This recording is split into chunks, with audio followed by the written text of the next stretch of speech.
Assalamualaikum. Perkenalkan, saya Latifah Rasidah, BP 1810541014 dari Fakultas Ekonomi jurusan Ilmu Ekonomi. Baiklah, pada video kali ini kita akan membahas mengenai perencanaan pembangunan yang ada di negara Swiss, yaitu pembangunan Gotthardbus-Tunnel. Jadi untuk mengetahui info-info selanjutnya, saksikanlah video berikut ini. Terima kasih. Nah, kita masuk ke pembahasan pertama, yaitu mengenai pengertian dari perencanaan dan perencanaan pembangunan. Di mana pengertian dari perencanaan sendiri pada dasarnya merupakan cara atau teknik ataupun metode untuk mencapai tujuan yang diinginkan secara tepat, terarah, dan efisien sesuai dengan sumber daya yang tersedia. Sedangkan pengertian perencanaan pembangunan secara umum adalah cara atau teknik untuk mencapai tujuan pembangunan secara tepat, terarah, dan efisien sesuai dengan kondisi negara atau daerah bersangkutan. Nah, selanjutnya untuk mengetahui pembangunan di negara Swiss, kita perlu mengetahui dulu negara Swiss ini seperti apa. Jadi, negara Swiss atau dalam bahasa Inggrisnya disebut dengan Switzerland adalah sebuah negara maju yang terletak di benua Eropa, tepatnya di Eropa Barat. Swiss ini merupakan negara yang terkurung daratan dan tidak memiliki wilayah laut, yang berbatasan dengan Italia di sebelah selatan, Prancis di sebelah barat, Jerman di sebelah utara, serta Austria dan Liechtenstein di sebelah timurnya. Secara astronomis, Swiss berada di antara 45 derajat sampai 48 derajat lintang utara dan 5 derajat sampai 11 derajat bujur timur. Sebagian besar wilayah Swiss berada di pegunungan Alpen. Negara Swiss tidak hanya terkenal dengan keindahan alamnya saja, tetapi negara ini juga dikenal sebagai salah satu negara yang memiliki infrastruktur terbaik di dunia. Infrastruktur jalan dan kereta api di Swiss dinilai sangat efisien. Tak heran apabila negara ini juga didapuk sebagai salah satu negara dengan kualitas hidup paling baik di dunia. Pembahasan selanjutnya yaitu perencanaan pembangunan Gotthardbus-Tunnel di negara Swiss.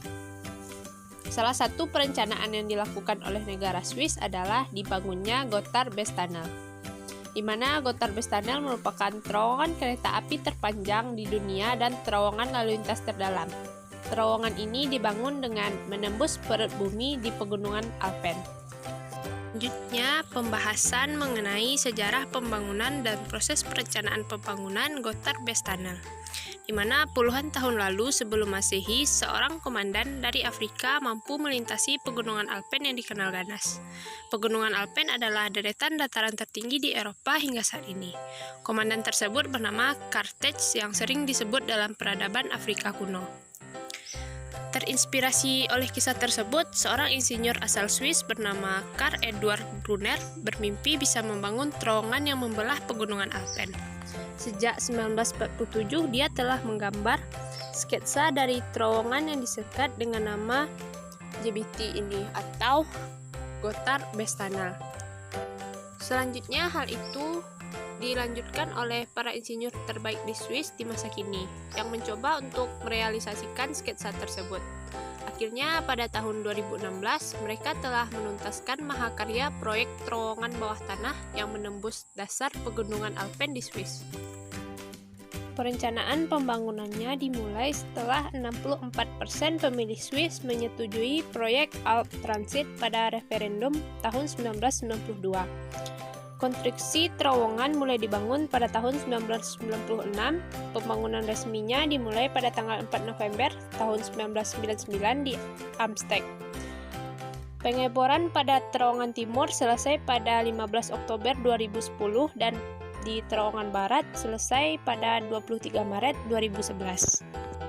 Total biaya yang dihabiskan untuk membangun proyek terowongan ini adalah sebesar 9,8 miliar franc Swiss atau 10,3 miliar US dollar. Namun, biaya akhirnya membengkak hingga 12 miliar US dollar.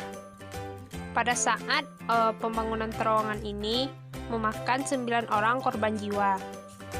Selanjutnya kita masuk kepada gambaran umum dari Gotthardbesttunnel, di mana Gotthardbesttunnel ini dibuka pada 1 Juni 2016 dan mulai beroperasinya pada 11 Desember 2016 dengan panjang 57 km atau 35,4 mil dan totalnya yaitu 151,84 km atau 94,3 mil dari terowongan, lubang, dan bagian-bagiannya.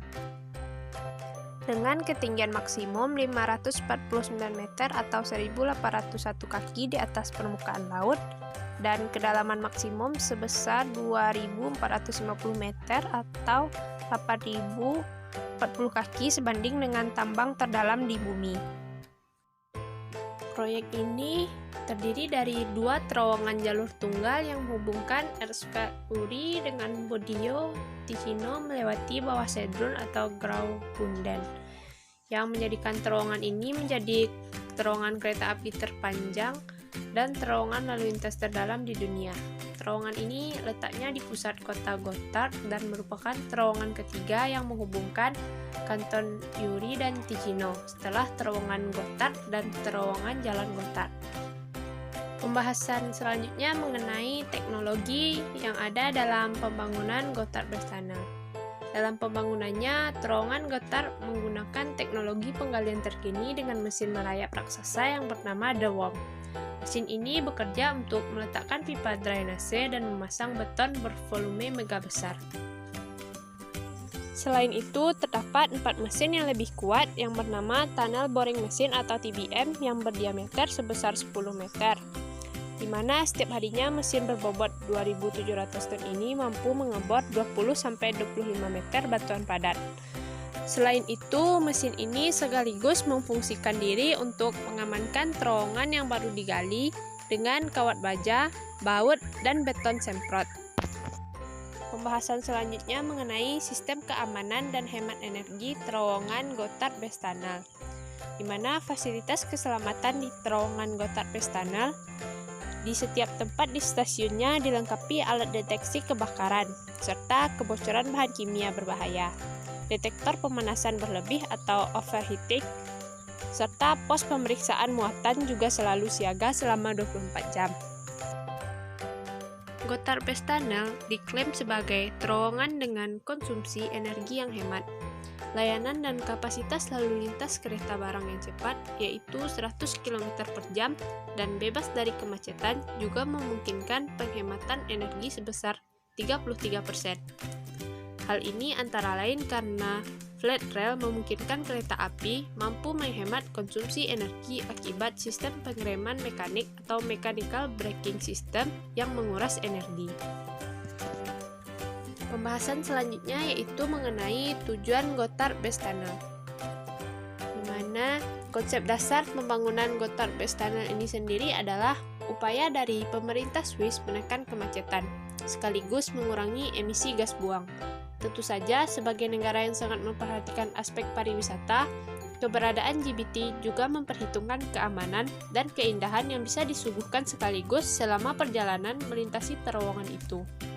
Dan tujuan utama pembangunan terowongan Gotthard ini adalah meningkatkan kapasitas transportasi lokal melalui pegunungan Alpen, terutama untuk angkutan barang pada koridor Rotterdam, Basel, sampai Genoa, dan memindahkan volume barang terangkut dari jalan ke kereta untuk mengurangi angka kecelakaan serta kerusakan lingkungan akibat meningkatnya jumlah truk. Manfaat dari adanya Gotthardbesttunnel ini tidak hanya mempersingkat jarak untuk transportasi, mengurangi kemacetan, dan mengurangi polusi serta menjaga lingkungan. Akan tetapi juga dapat kita lihat dari sektor pariwisatanya, dengan terkenalnya Gotthardbesttunnel di dunia, ini akan dapat menarik minat wisatawan untuk berkunjung ke sana.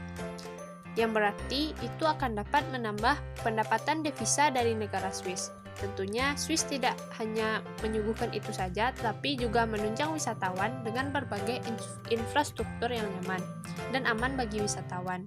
Dan juga Swiss merupakan negara yang terkenal dengan keindahan alamnya. Nah, itulah beberapa informasi mengenai pembangunan Gotthardbesttunnel di negara Swiss. Sampai jumpa di video selanjutnya. Terima kasih.